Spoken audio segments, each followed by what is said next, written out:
Here's a great, deep, very detailed summary of the tripartite struggle between the Guptas, Hunas, and Aulikaras in the simplest possible way, like telling a full story to someone with no background knowledge at all. Every idea will be clear, connected, and easy to follow. Summary. The tripartite struggle, a three-way fight for power in North India, early 500 CE. Time period. This story takes place around 500 to 516 CE, about 400 years ago. It happened in North and Central India. What happened? During this time, three different powers were fighting to control North India. 1. The Guptas, an old, once great Indian empire that was now becoming weak. 2. The Hunas, foreign invaders from Central Asia outside India who came to conquer land. 3. The Aulikaras, local Indian kings from the Malwa region, modern Madhya Pradesh, who rose up as strong leaders. This long fight between these three is called the tripartite struggle, which means three-sided fight for control. Each group's role in the struggle. 1. The Guptas, once great, now weak. The Guptas ruled much of India for 200 years, from around 300 to 500 CE. Famous kings like Samudragupta and Chandragupta II, Vikramaditya, made the empire rich, peaceful, and full of art, literature, and science. But by 500 CE, their empire was breaking apart. Local governors were becoming independent. Enemies were attacking from the outside. Their army and control were no longer strong. 2. The Hunas, fierce invaders from the northwest. The Hunas were nomadic warrior tribes from Central Asia, similar to the Huns who attacked Europe. They entered northwest passes, Pakistan border. Led by kings like Toramana and later his son Mihirakula, the Hunas conquered parts of Punjab, Rajasthan, Madhya Pradesh, and Gujarat. Fought directly with the Guptas to take their land, were very aggressive, and wanted to become emperors of North India. 3. The Aulikaras, local Indian kings from Malwa. The Aulikaras ruled the Malwa region, central India. Kings like Prakasha Dharman and his son Yashodharman, Vishnuvardhana, were strong and brave. At first, they were less known, but they gained fame by defeating the Hunas. They started to act like protectors of India from foreign invaders. Major events of the struggle, step by step. 1. Toramana, Huna king, attacks India. Before 5510 CE, he defeats local rulers and moves deep into India, even reaching Magadha, Bihar, Aran, Madhya Pradesh, and Gujarat. He wins a major battle at Aran, recorded in inscriptions. The Gupta king Bhanugupta tries to fight but loses or retreats. 2. Toramana reaches Gujarat. Evidence from an inscription in Sanjali, Gujarat, shows that Toramana ruled there too. 3. The Aulikaras defeats Toramana. Before 516 CE, a newly found Ristal inscription tells us that Prakashadarman, the Aulikara king of Mandsaur, fought and defeated Toramana before 516 CE. This was a huge victory because it stopped the Huna invasion from spreading further. Why is this so important? This struggle shows how old powers like the Guptas were falling, foreign invaders like the Hunas were rising, and new local powers like the Aulikaras were stepping in to defend India. It was a turning point in Indian history where foreign rulers were pushed back and regional Indian kings rose up. It also shows the political chaos and constant warfare during the 500 CE. What do inscriptions tell us? Most of what we know comes from stone inscriptions, which are like ancient news reports found in places like Iran, Sanjeli, Ristal, and Mandsaur. They tell us which king ruled where, who won or lost battles, and sometimes even dates. Example, Iran shows presence of both Toramana and Bhanugupta. Ristal clearly says Prakashadarman defeated Toramana. What happened next? Brief look ahead. After Prakashadarman, his son Yashodharman became even more famous. He later defeated Mihirakula, Toramana's son, which marked the final downfall of Huna power in India. But that is the next chapter, and this summary focuses only on the first phase of the tripartite struggle, before 516 CE. Final summary in 3 simple sentences. 1. Around 500 CE, the Guptas were weak, and the Hunas invaded India to take over. 2. The Huna king Toramana conquered many areas, defeating Gupta power in central India. 3. But then, Prakasha of the Olakaras defeated Toramana before 516 CE, ending this phase of the tripartite struggle. Would you like me to continue with what happened after 516 CE, especially the famous victory of Yashodharman over me? I can explain that too, in the same super simple, deeply detailed way. Here is a great, deep, and detailed summary of the passage you asked about, explained in the simplest, clearest way, like teaching a total beginner. What the passage is about, main theme. The passage explains the final phase of the tripartite struggle in North India during the first half of the 6th century CE, about 500 to 550 CE. 3 powers were fighting for control. 1. The Guptas, once a great Indian empire, now in decline. 2. The Hunas, foreign invaders from Central Asia, like nomadic warriors. 3. The Olakaras, a local Indian dynasty from Malwa, Central India, who suddenly became powerful. The main players, rulers involved. Narasimhagupta sect Baladitya, a Gupta king, also called Baladitya Raja by Chinese traveler Xuanzang, Yuan Chuang. Mihirakula, a Huna king, son of Toramana, very powerful and cruel. Yashodharman, an Olakara king, very strong and ambitious, based in Mandsaur. What happened? Key events. 1. Mihirakula's expansion by 527 CE. Mihirakula ruled a large area including Gwalior, Madhya Pradesh. This shows the Hunas had strong control inside India. 2. Yashodharman's rise by 532 CE. According to his pillar at Mandsaur, Yashodharman ruled a huge empire, from the Himalayas, north, to the Western Sea, Arabian Sea, from the Brahmaputra River, Lauhidia east, to the Mahendra Mountains, southeast India. He claimed to rule even places the Guptas and Hunas never ruled. He said he had defeated Mihirakula, a king who bowed only to Lord Shiva, Stanu.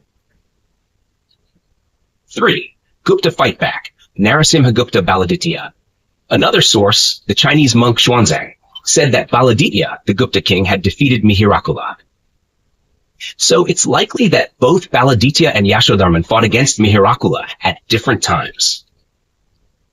Impact on the Guptas. The Guptas had to fight 2 powerful enemies, the foreign Hunas, the rising Olakaras.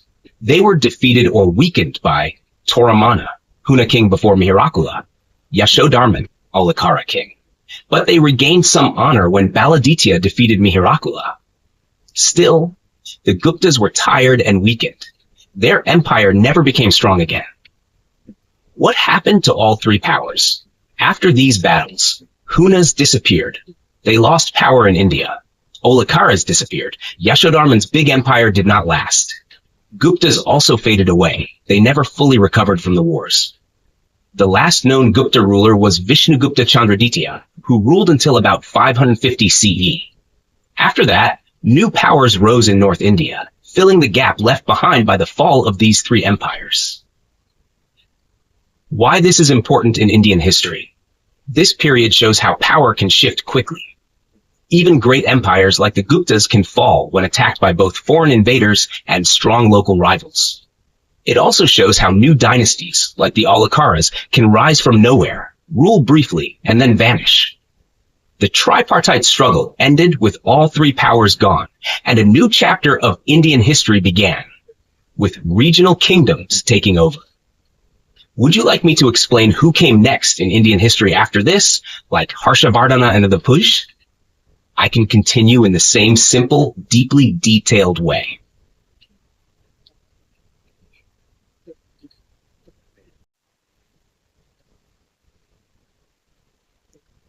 Here is a very simple summary of the text about the decline of the Gupta Empire.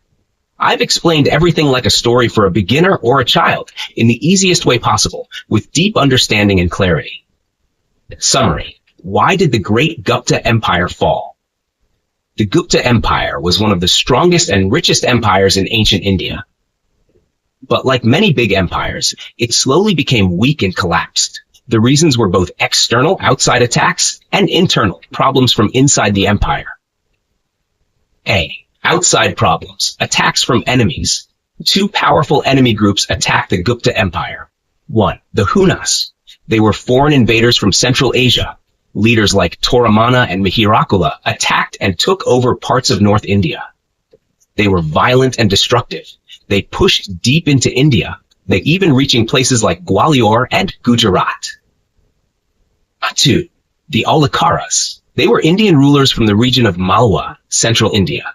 Kings like Prakashadarman and Yashodharman became strong and started calling themselves emperors. Yashodharman claimed to rule all of North India and even defeated Mihirakula. These attacks made the Gupta power and respect. The empire was no longer seen as unbeatable. B. Internal problems, weakness from within. Even without enemies, the Gupta Empire had serious internal weaknesses. 1. Feudalism grew. The king gave land to local landlords, feudals, in exchange for help. But over time, these landlords became too powerful. They acted like kings in their own regions and ignored the emperor. This broke the unity of the empire. Example. Like a teacher who loses control of the class because all the students are doing their own thing. 2. Peaceful and religious attitude. The later Gupta kings followed Buddhism, which teaches peace and nonviolence. They focused more on religion and spiritual life than on war and politics.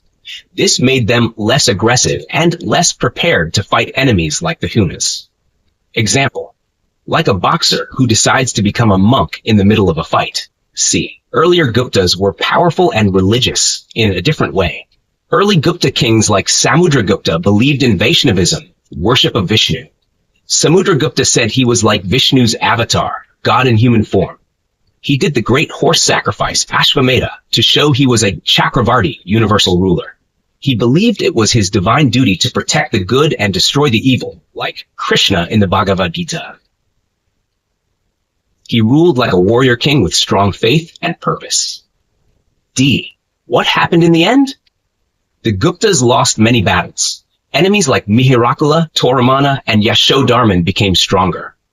Baladitya, a later Gupta king, managed to defeat Mihirakula and brought some glory back. But it was too late.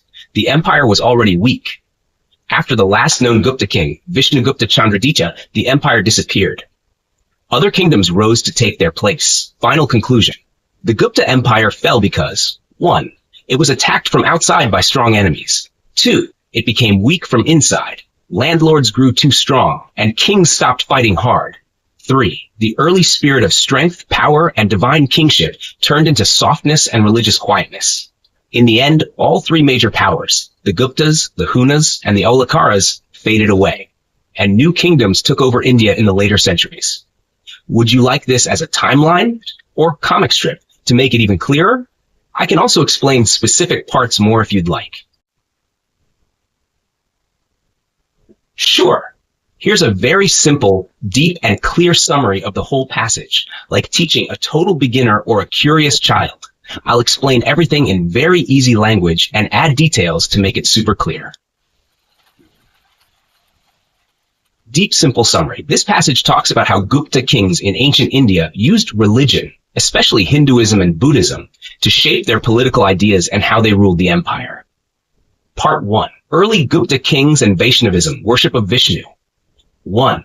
Samudragupta, a famous king of the Gupta dynasty, saw himself like a god, especially like Vishnu, the protector in Hinduism. He thought his job as a king was to protect good people and destroy bad people. This idea came from Vaishnavism, a type of Hinduism where Vishnu is the main god. He even thought of himself as playing the role of the Lord, just like Vishnu does. 2. His son, Chandragupta II, also followed this idea. He called himself Sakshat Apratiratha. This means directly Vishnu, or unbeatable like Vishnu in battle. He wanted people to see him as a Chakravarti, which means a universal ruler, a king who rules over the whole world in Indian tradition. 3. Kumaragupta Yun, the son of Chandragupta II, did the same. He performed an Ashvamedha sacrifice, a big royal ritual to show a king's power. On his coins, he showed himself as Narasimha, a fierce form of Vishnu with a lion's head and a human body. This showed he saw himself as a strong godlike protector. So, these three kings, Samudragupta, Chandragupta II, and Kumaragupta, were very influenced by Vaishnavism and showed themselves as divine or godlike rulers. Part 2. Later Gupta kings and Buddhism. 4. After Kumaragupta I, some later Gupta kings started liking Buddhism more than Brahmanical Hinduism. Example, Skandagupta still followed Hinduism and called himself a Paramabhagavata, a great devotee of Vishnu, but he also supported Buddhist scholars. For 5. Later rulers like Narasimhagupta Baladitya I, Buddhagupta, and Narasimhagupta Baladitya II became more committed to Buddhism. This changed how they ruled. Since Buddhism teaches peace, kindness, and forgiveness, some of these kings became less interested in war and fighting. Part 3. Example, Narasimhagupta Baladitya versus Mihirakula. 6. Narasimhagupta Baladitya, a later Gupta king, lived at the same time as Mihirakula, a very cruel Hun king. Mihirakula attacked Baladitya with a strong army. Instead of fighting, Baladitya ran away and hid in forests and hills. This showed that he had lost his courage for war, possibly because of his deep belief in Buddhism. Number 7. Later, some smaller kings captured Mihirakula and brought him to Baladitya. But Baladitya's mother, a devout Buddhist, asked him to show mercy. She told Mihirakula that worldly things are temporary, and told her son that forgiveness is better than revenge. 8. Baladitya listened to her. He set Mihirakula free, gave him a bride, a girl to marry, and even sent soldiers to protect him back to his land. Main idea and conclusion. Early Gupta kings used Hindu ideas, especially Vishnu worship, to show themselves as powerful, godlike kings. Later kings became influenced by Buddhism, which made them kinder and more peaceful, but sometimes also less brave in battle. The story of Baladitya sparing Mihirakula shows how Buddhist values like mercy and forgiveness changed the way kings ruled. Extra detail for full clarity. Chakravarti, a king who was supposed to rule over the whole world according to Indian ideas. Sakshat Apratirtha literally means directly, Sakshat, one who cannot be stopped in war. Apratirtha, a title for Vishnu. Ashvamedha Yagna equals a big horse sacrifice done by kings to show they are the strongest ruler. Narasimha, a god who is half man, half lion. He is a fierce form of Vishnu who kills evil. Vaishnavism, a branch of Hinduism that worships Vishnu as the main god. Buddhism, a religion started by the Buddha that teaches peace, no violence, kindness, and letting go of desires. Let me know if you'd like this turned into a picture chart, a timeline, or sure. Deep, detailed, and very clear summary of the passage, written in the simplest way possible, like you're a beginner or a student who wants to fully understand the meaning behind it. Detailed summary in the simplest words. During the time of the later Gupta kings, especially under Narasimhagupta Baladitya Sek, the royal policy and way of ruling became very weak and unsuccessful. Baladitya, who followed Buddhism, chose peace over war, even when dangerous enemies like the Hunas attacked India. He didn't fight back strongly and even forgave the cruel Huna ruler, which made him look like a powerless king. Because of this, people and other kings lost respect for the Gupta rulers. They also lost respect for the religions those kings followed, especially Buddhism and Vaishnavism, worship of Vishnu. These religions were linked with non-violence, forgiveness, and kindness.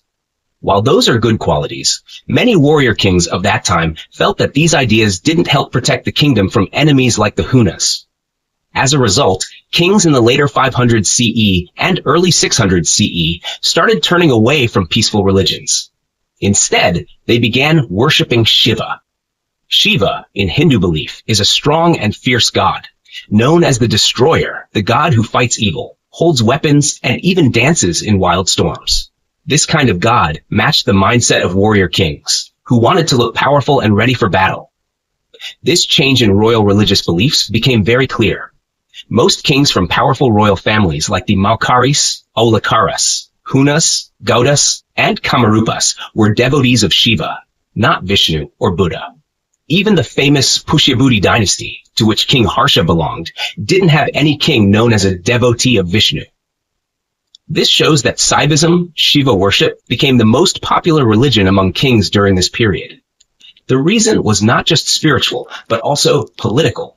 Kings wanted a god who stood for power, war, and strength, not peace and forgiveness, which had failed during the later Gupta period. So, in short, The failure of Gupta kings made peaceful religions like Buddhism and Vaishnavism less respected. Many later kings rejected nonviolence and turned to Shaivism to show strength and leadership. This religious change had a big impact on politics and helped shape the world in which King Harsha would rise to power. Let me know if you'd like this as a chart, timeline, or if you'd like to go deeper into any part, like who the Hunas were, what Shaivism teaches, or what happened during Harsha's rule.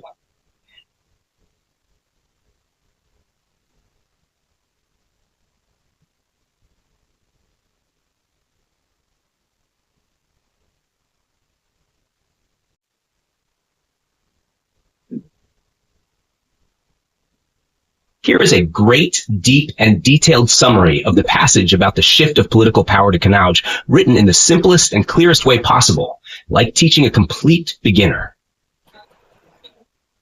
Summary. The gradual shift of political power to Kanauj. In ancient India, the most powerful kings ruled from specific capital cities. Over time, the location of this main political capital slowly moved from the east to the west of North India. This slow movement of power centers is a key part of understanding India's political history. 1.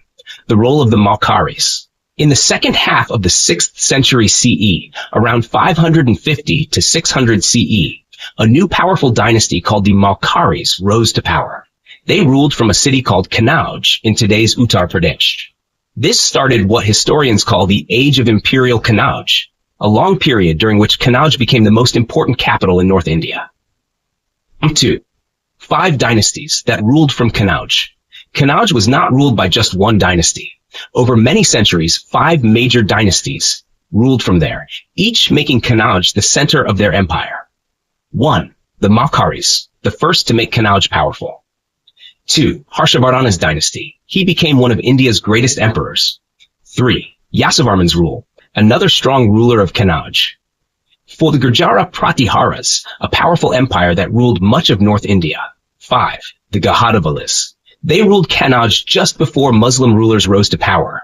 So, Kanauj remained the political heart of North India for a very long time.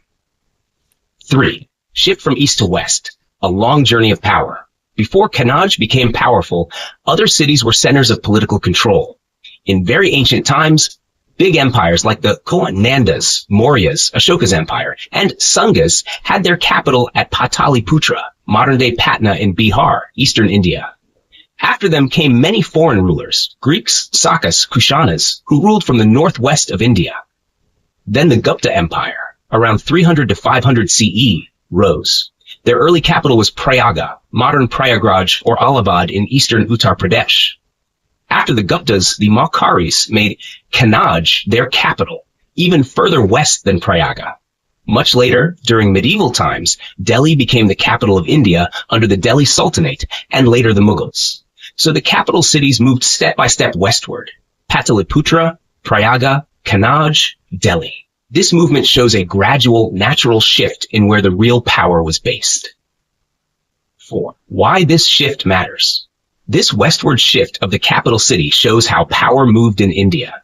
Each major dynasty made a new city the center of politics and war. As older empires declined, new ones rose in different regions. When we study Indian history, this geographical change helps us understand why some cities became more important over time. It also tells us why Kanauj became so central in Indian politics from the 6th to the 11th century. 5. Why Kanauj was chosen. The passage also suggests that the rise of Kanauj makes perfect sense because it followed the decline of eastern capitals like Pataliputra. It was located in a strategic position in the center of the Gangetic Plain, which made it easy to control large parts of North India. Many future dynasties found Kanauj a convenient and powerful capital. So the story of Kanauj's rise was not random. It was part of a bigger pattern in Indian history. Conclusion, in simplest words, at first, eastern India like Patna. Slowly, over many years, the capital moved west. Kanauj became the most important city for many kings. This change happened in steps, and it tells us a lot about how India's power centers changed over time. This is why the Age of Imperial Kanauj is a big chapter in Indian history. Let me know if you'd like a timeline, map, or illustrated chart to go with this.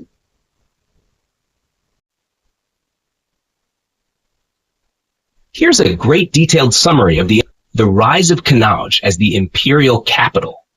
After the decline of the Gupta Empire, the political center of North India shifted, and Kanauj emerged as the new imperial capital.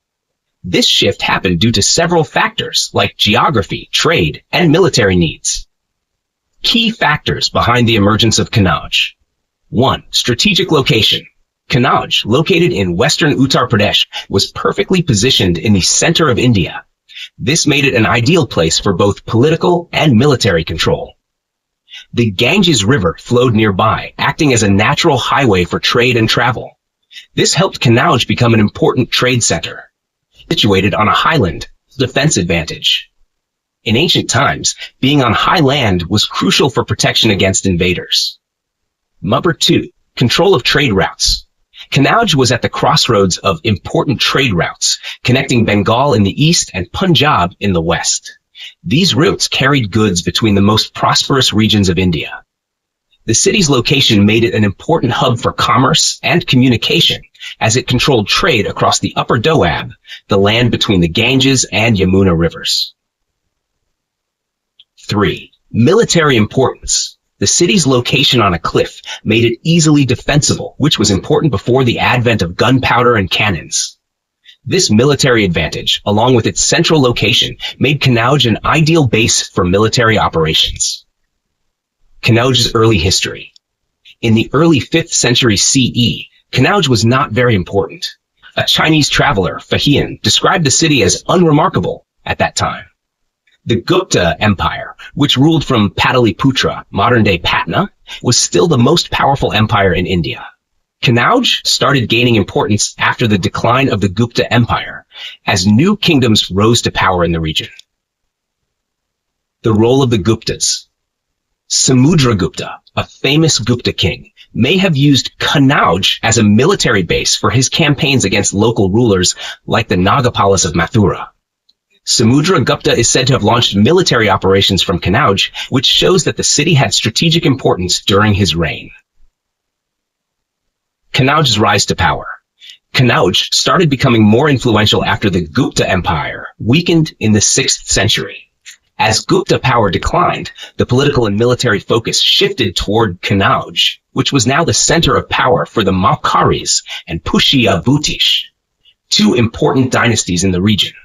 By the 6th century, Kanauj had firmly established itself as the imperial capital of northern India, eventually replacing Pataliputra as the center of power. Names of Kanauj. Over time, Kanauj was known by several names, such as Kanyakubja, Mahodaya, Gadipura, Kusumapura, which might refer to Kanauj, but is debated by historians. These names were used in different historical records to describe the city's significance. Conclusion. Kanauj's rise as the imperial capital was not sudden. It was influenced by geographical advantages, its control over trade routes, and its military importance. The Guptas had ruled from Pataliputra, but as their empire declined, Kanauj emerged as the new center of power. Eventually, Kanauj became the capital for later dynasties, such as the Maukharis and Pushya Bhutish, and held this position until the 12th century, when Muslim conquests began to reshape the political landscape. This summary highlights the rise of Kanauj as a significant political and military hub after the decline of the Gupta Empire. It became the imperial capital for later dynasties, which were able to take advantage of its strategic location, trade routes, and defensible position.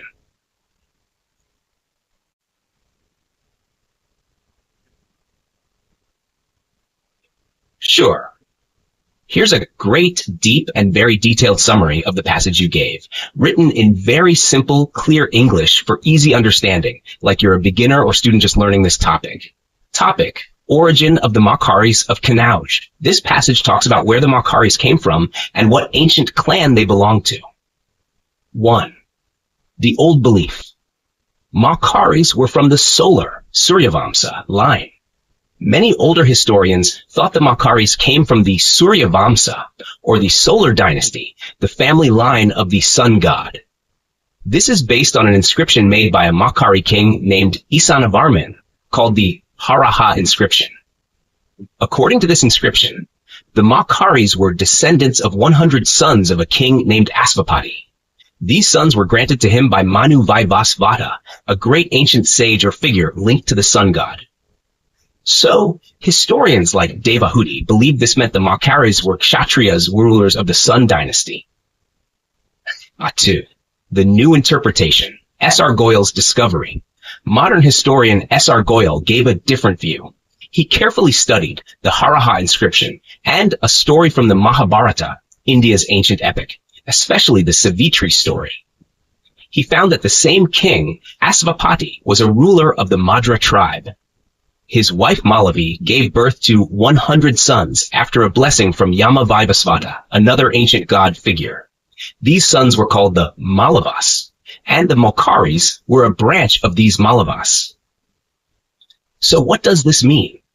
The Makkaris were not from the sun god's line, Suryavamsa. Instead, they were from the moon god's line, Chandravamsa. Why? Because the Madras, their ancestors, were lunar Kshatriyas, descended from the moon dynasty. 4. More proof from inscriptions. In old inscriptions found in Barabar and Nagarjuni caves, the Makkari kings proudly call themselves the lamp of the Kshatriya family, a shining example of warrior nobility, the seat of all Kshatriya honor and greatness, meaning they fully represented Kshatriya ideals. This shows that, even if they weren't from the solar line, they were still proud Kshatriyas and respected warrior rulers. Final summary in one sentence. The Makkaris of Kanauj, once believed to be descendants of the sun god Suryavamsa, were actually from the Madra tribe in the lunar line, Chandravamsa, making them proud Kshatriyas of the moon dynasty who ruled with honor and strength. Would you like this rewritten as a timeline, family tree, or mini-story next? I can also make a visual chart if that helps.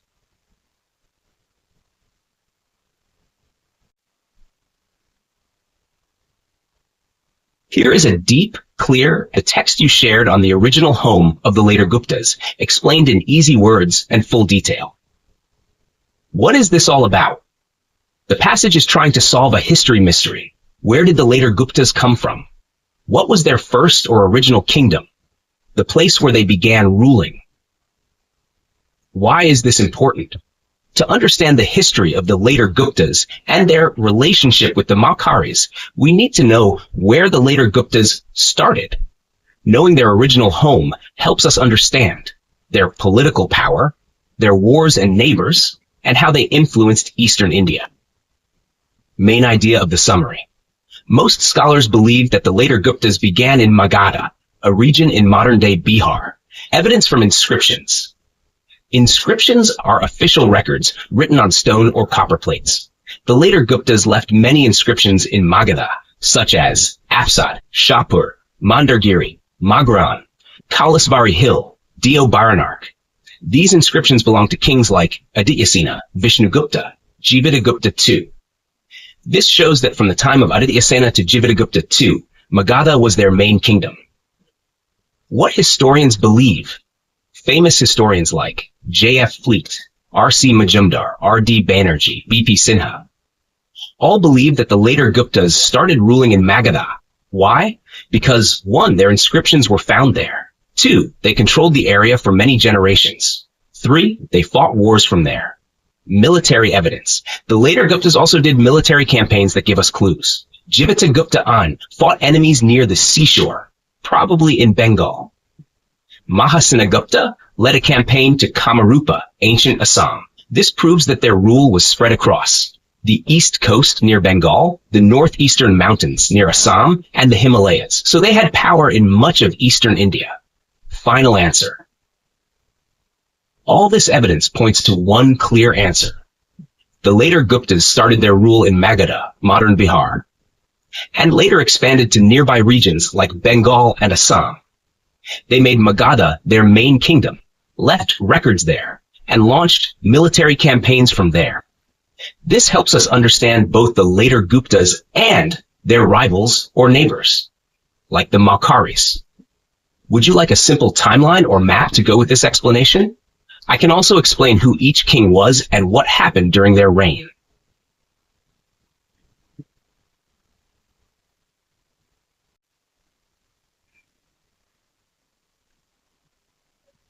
Here is a deep, detailed, and very simple summary of the passage you gave about the original home of the later Guptas.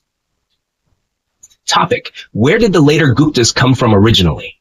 Historians have two different opinions about where the later Guptas first ruled before becoming powerful in Magadha, which is now in Bihar, eastern India. 1. Some historians say the later Guptas came from Magadha. Why? Many stone inscriptions, records written by kings, have been found in Magadha. Examples: Afsad, Shapur, Mandargiri, Magrayan, Kualesvari Hill, Dio Baranark. These inscriptions were made by later Gupta kings, like Adityasena, Vishnugupta, Jivatagupta to Sikhet. Since all these kings ruled after Harsha's time, i.e. after 650 CE, and their inscriptions were found in Magadha, scholars say this must be where they came from. What else do they say? These kings fought wars far away. One king, Jivatagupta Us, fought people who lived near the sea, possibly Bengal. Another king, Mahasenagupta, went on an expedition to Kamarupa, Assam. Because they could fight in faraway regions, these historians believe Magadha must have been their center from where they managed these campaigns. Famous historians who support this idea: J.F. Fleet, R.C. Majumdar, R.D. Other historians say the later Guptas came from Malava, Malwa. Why? These historians say, just because later kings ruled in Magadha doesn't mean the earlier kings came from there too. They give proof from an ancient book called the Harsha Kingdom, written by Bana. It says that Madhavagupta, a later Gupta king, was the son of the king of Malava. It also says Madhavagupta was a friend of Harsha. Another inscription, the Afsad record, also says Madhavagupta was the father of Adityasena. So Madhavagupta equals son of the Malava king and father of Adityasena. This means the later Guptas were first ruling in Malava, then moved to Magadha. Historians who support this idea: Hornle, Raychaudhuri, Vaidya, Mukherjee, S.R. Goyal, agrees but adds a new detail. But where was this Malava exactly? Now there's a small problem. Today, when we say Malwa, we mean the western part of Madhya Pradesh, around Ujjain. But in the 500 CE, western Malwa was ruled by another dynasty, the Aulikaras. So the later Guptas probably didn't rule there. So where then? Some historians say the later Guptas ruled in eastern Malwa, which is more towards central Madhya Pradesh. Why? A 13th century writer named Yashodhara, who wrote a commentary on the Kama Sutra, said, Ujjain ux western Malwa. Malava, just by itself, eastern Malwa. So if ancient texts just say Malava, they probably mean eastern Malwa. But wait, some scholars say Yashodhara wrote this 700 years later, in the 1200s. We can't be sure if people in the 500s used Malava in the same way. So we should be careful using this as proof. Conclusion. There are two main theories about where the later Guptas first ruled: viewpoint, region, key people, evidence. Theory 1. Magadha, Bihar. J.F. Fleet, Majumdar, Banerjee, Sinha. Inscriptions found in Magadha, wars in nearby areas. Theory 2. Malava, Malwa, probably eastern MP. Hornla, Raychaudhuri, Goyal. Harsha Charita says Madhavagupta was son of Malava, king. Most likely answer: the later Guptas first ruled in Malava, probably in eastern Malwa. Later, they moved their capital and kingdom to Magadha and ruled from there. Let me know if you'd like a map, diagram, or timeline to make this even clearer.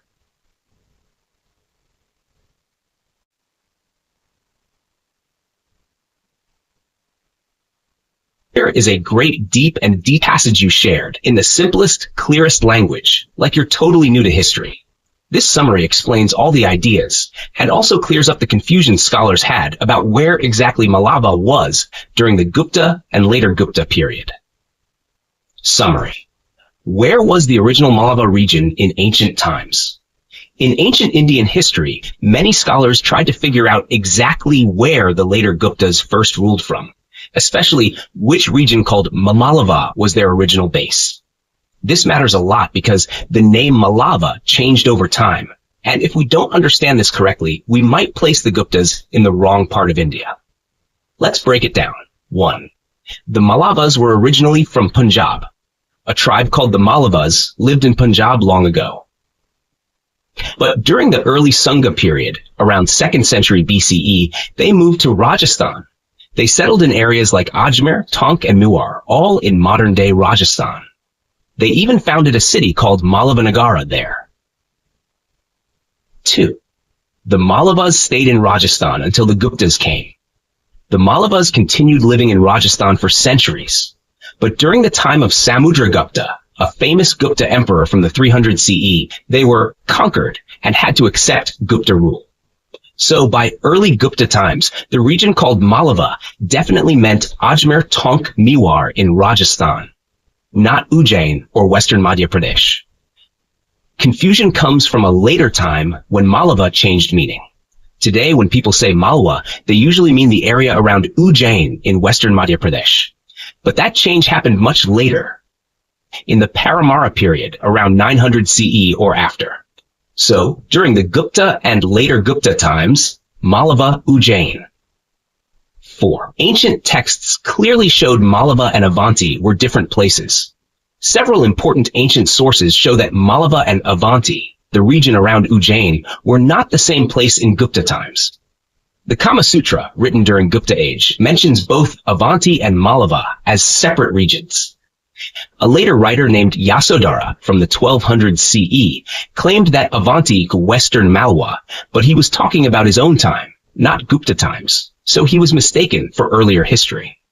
The Bhagavata Purana, another ancient Hindu text, places Mallava near Mount Abu, which is in Rajasthan, and different from Avanti. Varahamihira, a famous astronomer from the 500 CE, also says Mallava and Avanti are two separate areas. He lived in Avanti, so he knew what he was talking about. He placed Mallava in the north, meaning Rajasthan. Conclusion, final judgment. In Gupta and later Gupta times, 300s to 600 CE, the name Mallava meant the Ajmer Tonk Mewar region of Rajasthan. It did not mean Western Madhya Pradesh, Ujjain, even though that area is now called Malwa. Ancient texts like the Kama Sutra, Bhagavata Purana, and Brat Samhita all agree. Mallava and Avanti were different places. Confusion came much later when the name Malwa shifted to the Ujjain area under new rulers like the Paramaras. Why does this matter for later Gupta history? Historians need to know where the later Guptas came from. If we think Mallava meant Madhya Pradesh back then, we'll misunderstand their whole history. But now we know, in the 500 CE, when the later Guptas were powerful, their original region called Mallava was in eastern Rajasthan, not Madhya Pradesh. Let me know if you want a timeline of Mallava's location through the centuries, a map showing the difference between ancient and modern Mallava, a comparison table of ancient versus later sources, a summary flashcard style for quick revision. I'm happy to help.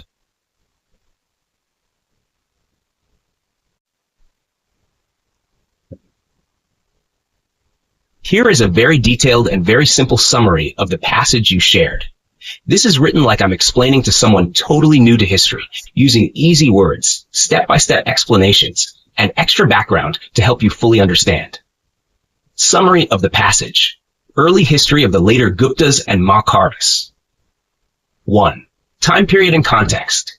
This passage talks about a time around 500 to 600 CE, Common Era, which is about 1,500 years ago.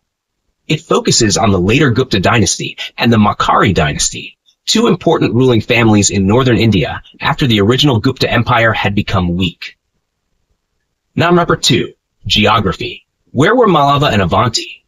According to the information we get from studying these dynasties, around this time, the Mallava region, also called Mallava Janapad, was located in what we now call Rajasthan.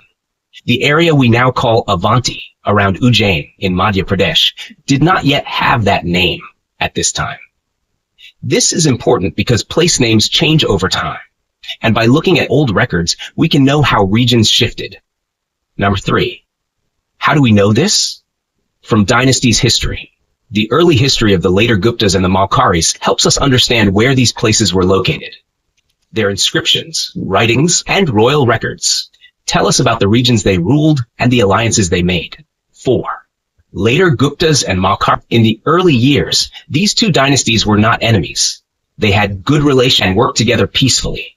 One way they showed friendship was by arranging marriages between their royal family members. This is called a matrimonial alliance. 5. Marriage alliances, making friendship stronger. At least one, and probably two, such royal marriages took place between the later Guptas and Maurya's. In ancient times, royal families and other ruling families gained support and avoid wars. Number 6. Kings of the later Gupta dynasty. Here is the line of kings in the later Gupta family, in order. 1. Krishna Gupta, the first king and founder. 2. Harsha Gupta, second ruler. 3. 4. Kumaragupta. 5. Damaragupta. 6. Mahasena Gupta. He was the father of Madhava Gupta, a later king. 7. Kings of the Maurya dynasty. Here is the list of rulers in the Maurya family. 1. Harivarman, the first king. 2. Adityavarman. 3. Varvarman. 4. Hanavarman. 5. Sarvavarman. 6. Avantivarman. 7. Grahavarman. He became the brother-in-law of Harsha, a famous king of northern India, because he married Harsha's sister. 8. Examples of marriages between the two dynasties. The second Maurya king, Adityavarman, had a queen, wife named Harsha Gupta. She was the sister of Harsha Gupta, the second later Gupta king. This is a clear example of a marriage between the two royal families. Another Maurya king, Varvarman, also married a woman named Upagupta, who might have been from the later Gupta family, though that is less certain. 9. What all this shows. The later Guptas and Mauryas had strong, friendly ties in their early history. They used marriage to build and maintain political alliances. Their royal records give us important clues about who ruled when, where regions like Malava and Avanti were, and how kingdoms tried to stay powerful without fighting. Final simple thought. This passage is like a small window into a very old time, where kings became friends by marrying each other's sisters or daughters, and their records help us know what old India looked like, politically and geographically. Would you like me to make a visual chart or family tree for these kings too, to help you remember them?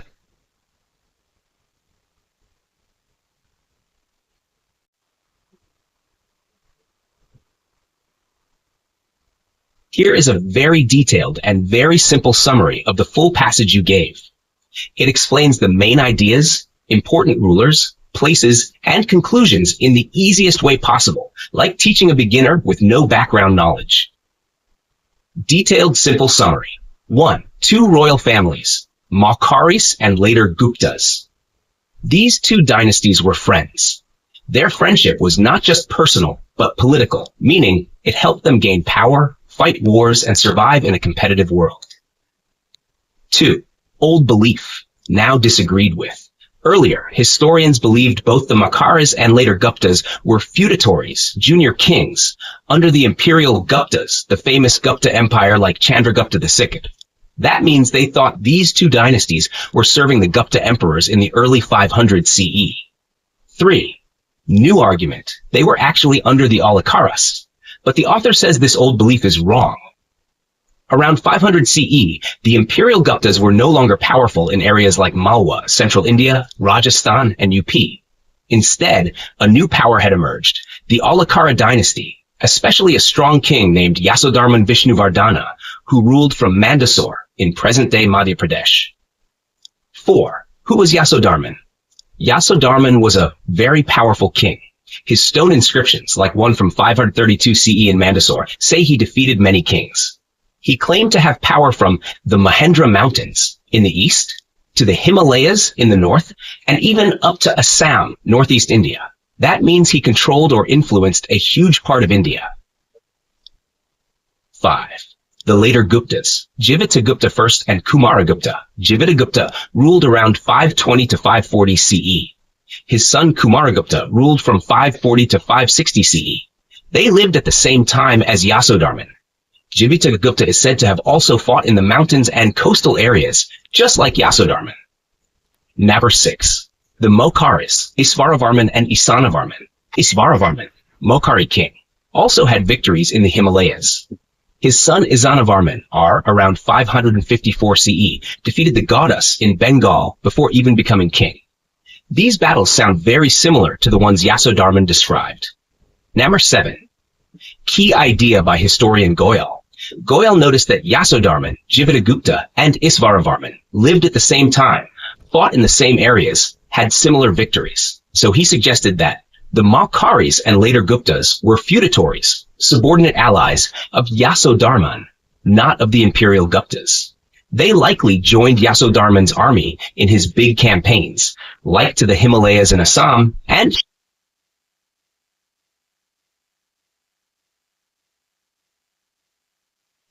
8. Why this makes sense geographically. The Mokhari capital, Kanauj, was close to Mandsaur, Yasodharman's capital, the route from Mandsaur to Assam. So it makes perfect sense that Yasodharman's army would pass through and maybe even get help from the Mokhari king. 9. The belief that the Mokharis and later Guptas were under the old Gupta Empire is likely wrong. Instead, during the early to mid-500 CE, they were working under Yasodharman of the Aulakara dynasty. Their military achievements happened because they helped Yasodharman in his powerful military expeditions. Final one-line summary. The Mokharis and later Guptas were not under the old Guptas, but were most likely junior allies of Yasodharman, a strong Aulakara king, and their power grew through joining his military victories. Let me know if you'd like a map of all the places, a timeline of all the kings, a chart comparing the 3 dynasties. I can make it even clearer with visual aids.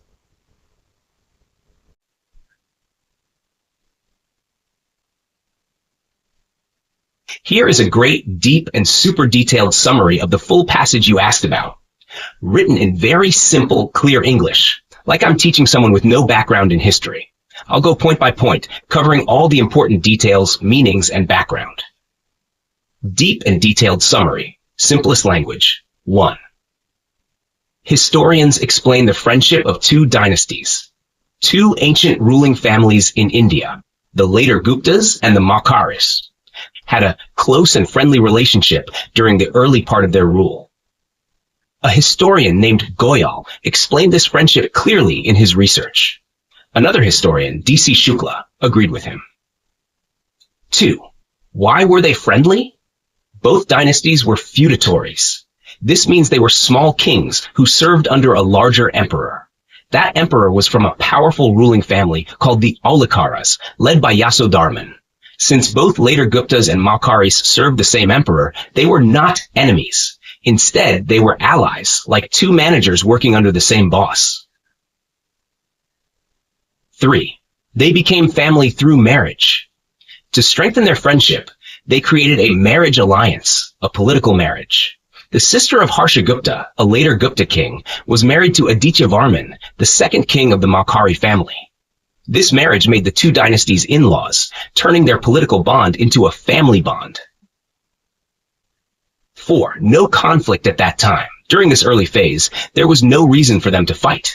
They had no rivalry, no argument over land or power, so peace and cooperation made sense. 5. They fought wars together for their emperor. 2 kings, Jivatagupta, later Gupta, and Isvaravarman, Mokhari, joined their emperor Yasodharman in military campaigns. This shows they were trusted and important rulers, even if they were not independent yet. They were not passive followers. They actively helped in big wars, some of which were far away from their home regions. 6. They became strong and famous. Even though they were still technically under Yasodharman, both kings achieved fame for their power and victories. Their actions and military work made them stand out as rising powers in North India. 7. Mokharis fought across a large region. The Mokhari army, under Prince Isanavarman, Yuvaraja equals Crown Prince, went on major military campaigns. They traveled to the coastal areas of Bengal, eastern India, and the Himalayas, northern border of India. This shows they had strong armies and great ambition. 8. Victory over powerful southern enemies. The Haraha inscription says Isanavarman defeated the Andhras, a powerful kingdom in the south. The Andhras had thousands of elephants in Rut, a time when elephants become violent and dangerous. And the Sulikas, possibly a tribe or another kingdom, had huge cavalry armies, many horses. Despite this, Isanavarman defeated them, showing his military strength. 9. The enemy ran away and hid. Another inscription from Jaunpur says that the king of the Andhras, after losing, ran away and hid in the Vindhya Mountains, central India. It also says either he or someone connected to him fled all the way to Raivalaka Mountain, which is modern-day Girnar in Gujarat, western India. This shows that the Maukharis' campaign spread far across India, and their enemies were so scared they fled distant regions. What does all this mean? Historical importance. 1. Later Guptas and Maukharis were allies, not enemies. At first, they were friends and relatives by marriage. They served under Yasodharman, the Aulakara king, so they had a shared political interest and worked together. 2. Both became powerful, even as feudatories. Even before they became independent rulers, they were trusted generals in their emperor's army.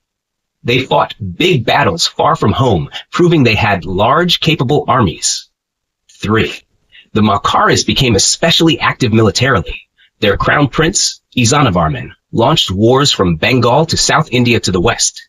He defeated even enemies with strong war elephants and horses, which shows advanced military strategy. 4. Enemy kings fled and hid. These victories were so strong that defeated rulers ran away and hid in remote mountain regions. That shows the fear and power the Maukharis inspired. In short, if you want just the key points, the later Guptas and Maukharis were friendly early on because they served the same big king, Yasodharman. They married into each other's families to stay close. They fought together in big wars for their overlord. Both were strong, but the Maukharis especially became bold and went on wide campaigns.